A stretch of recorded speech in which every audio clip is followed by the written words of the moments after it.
नमस्कार दोस्तों, स्वागत है आपका YouTube channel online GS class में। दोस्तों, आज का हमारा टॉपिक है गवर्नर जनरल एवं वायसराय, जिसके सभी प्रश्नों को हम आज कवर करेंगे, जो कि आपकी आगामी परीक्षाओं के लिए बहुत ही महत्वपूर्ण है। तो शुरू करते हैं आज का हमारा टॉपिक गवर्नर जनरल एवं वायसराय।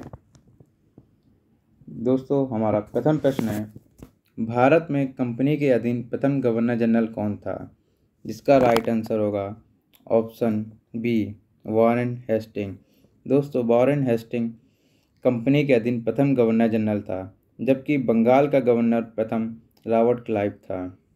रेगुलेटिंग एक्ट के तहत 1773 ईस्वी में बंगाल के गवर्नर को अंग्रेजी क्षेत्रों का गवर्नर जनरल कहा जाने लगा। तो हमारा अगला प्रश्न है, बनारस में संस्कृत विश्वविद्यालय की स्थापना किसने की? जिसका राइट आंसर होगा जोनाथन टंकन ने। जोनाथन टंकन ने 1792 ईस्वी में बनारस में संस्कृत विश्वविद्यालय की स्थापना की। हमारा अगला प्रश्न है, भारतीय नागरिक सेवा का जनक किसे माना जाता है? इसका राइट आंसर होगा option D, Lord Cornwallis. Lord Cornwallis भारतीय नागरिक सेवा का जनक माना जाता है। हमारा अगला प्रश्न है, किस गवर्नर जनरल ने हस्तक्षेप की नीति अपनाई? जिसका राइट आंसर है sir John Shore. Sir John Shore ने हस्तक्षेप की नीति अपनाई थी। हमारा अगला प्रश्न है, भारत में किस गवर्नर जनरल को सहायक संधि का जनक माना जाता है? जिसका राइट आंसर होगा लॉर्ड वेलेजली। लॉर्ड वेलेजली को सहायक संधि का जनक माना जाता है। आगे बढ़ते हैं। इसी क्रम में हमारा अगला प्रश्न है, निम्न में से कौन स्वयं को बंगाल का शेर कहता था? तो जिसका राइट आंसर होगा लॉर्ड वेलेजली। दोस्तों, लॉर्ड वेलेजली स्वयं को बंगाल का शेर कहता था। हमारा अगला प्रश्न, स्थायी भूमि बंदोबस्त की योजना किसने बनाई?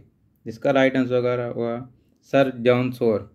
सर जॉन शोर ने स्थायी भूमि बंदोबस्त की योजना बनाई थी। अगला 8वां प्रश्न है, निम्नलिखित में से किस गवर्नर जनरल के कार्यकाल में चार्टर एक्ट पास हुआ? जिसका राइट आंसर होगा लॉर्ड मिंटो प्रथम।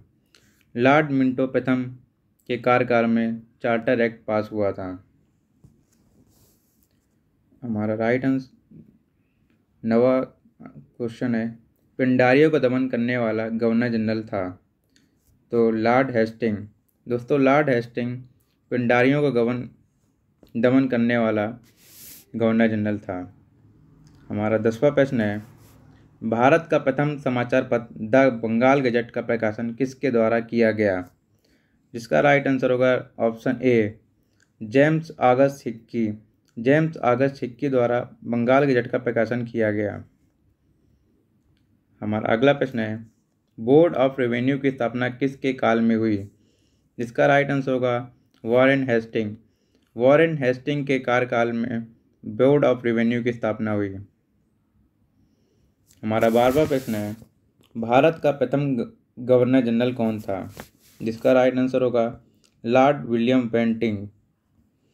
लॉर्ड विलियम बेंटिंग भारत का प्रथम गवर्नर जनरल था। दोस्तों, 1833 ईस्वी में चार्टर एक्ट के तहत बंगाल के गवर्नर जनरल को भारत का गवर्नर जनरल कहा जाने लगा। हमारा अगला प्रश्न है, लॉर्ड विलियम बेंटिंग ने किसके सहयोग से सती प्रथा को समाप्त किया? जिसका राइट आंसर होगा राजा राम मोहन राय। राजा राम मोहन राय की सहायता से लॉर्ड विलियम बेंटिंग ने सती प्रथा को समाप्त किया। हमारा अगला प्रश्न है, समाचार पत्रों को मुक्तिदाता किसे कहा जाता है? जिसका राइट आंसर होगा चार्ल्स मेटकाफ। चार्ल्स मेटकाफ को समाचार पत्रों का मुक्तिदाता कहा जाता है। हमारा अगला प्रश्न है, ग्रैंड ट्रंक रोड की मरम्मत किस गवर्नर जनरल के कार्यकाल में हुई? इसका राइट आंसर होगा लॉर्ड ऑकलैंड। लॉर्ड ऑकलैंड के कार्यकाल में ग्रैंड ट्रंक रोड, जिसे कि जीटी रोड कहा जाता है, की मरम्मत हुई। 1839 ईस्वी में दिल्ली से कलकत्ता तक इस रोड की मरम्मत कराई गई। हमारा अगला प्रश्न है, कुशल अकर्मण्यता की नीति का संपादन किस गवर्नर जनरल ने किया? इसका राइट आंसर होगा लॉर्ड एलन बारो। बढ़ते हैं हमने अगले क्वेश्चन की ओर। हमारा अगला प्रश्न है, एलन बारो ने किस प्रथा का प्रतिबंधित किया था? तो इसका राइट आंसर होगा ऑप्शन बी, दास प्रथा। दास प्रथा। एलन बारो ने दास प्रथा पर प्रतिबंध लगाया था। 1833 के चार्टर एक्ट के तहत 1843 ईस्वी में दासता को प्रतिबंधित कर दिया गया। हमारा अगला प्रश्न है, 1852 ईस्वी में इनाम कमीशन की स्थापना किस गवर्नर जनरल के काल में हुई? इसका राइट आंसर होगा लॉर्ड डलहौजी। हमारा अगला प्रश्न, निम्नलिखित में से किस गवर्नर जनरल ने वुड डिस्पैच लागू किया था? लॉर्ड डलहौजी। लॉर्ड डलहौजी ने वुड डिस्पैच को लागू किया था। शिक्षा संबंधी सुधार के लिए डलहौजी ने वुड डिस्पैच लागू किया।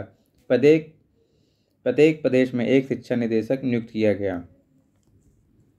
हमारा अगला प्रश्न, प्रथम वायसराय कौन था? जिसका राइट आंसर है Lord Canning. Lord Canning Bharat का प्रथम वायसराय था।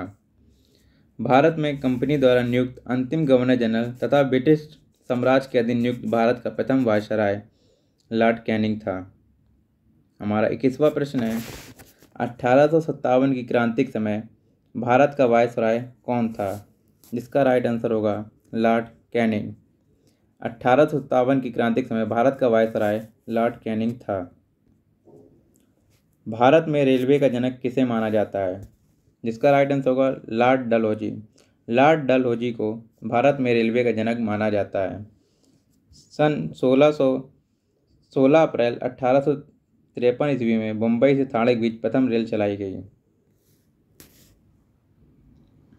अगला प्रश्न, पोस्ट ऑफिस एक्ट पारित हुआ? इसका राइट आंसर होगा सन 1854 ईस्वी में।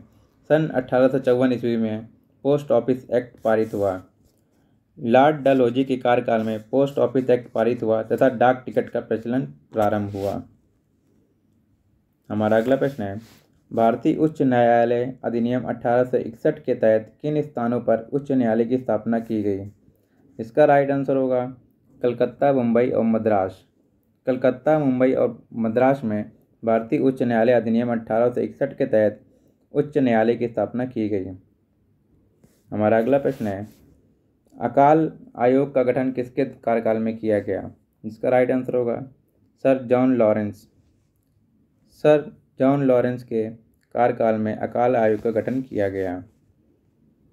हमारा 26वां प्रश्न है, हस्तक्षेप नीति, जिसे कि रिंग फेंस भी कहते हैं, का जनक माना जाता है? तो इसका राइट आंसर होगा sir John Lawrence. Sir John Lawrence को हस्तक्षेप नीति का जनक माना